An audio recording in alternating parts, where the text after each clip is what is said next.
Hello guys, তোমরা সবাই কেমন আছো? আশা করছি ভালো আছো। আজকের মিনি ব্লগে তোমার দিকে ওয়েলকাম। তো আজকে আমি গেছিলাম মেলায়। মেলা থেকে সবার আগে যে পুতুলটা কিনে নিয়ে আসছি সেটা হচ্ছে এই যে এটা এটা বড় পুতুল কিনে নিয়ে আসছি। তারপরে কিনে নিয়ে আসছি এই পুতুলটা, তারপরে এই পুতুলটা,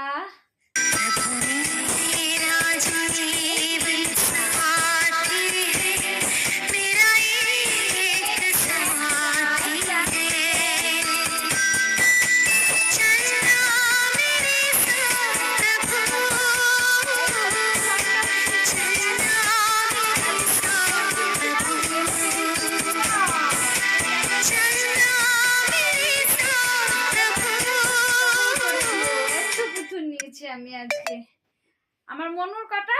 মনু তোমার কাটা। মনু মনু তুমি বল দাও তোমার কাটা পুতুল। তোমার একটাও নয়, তুমি যাও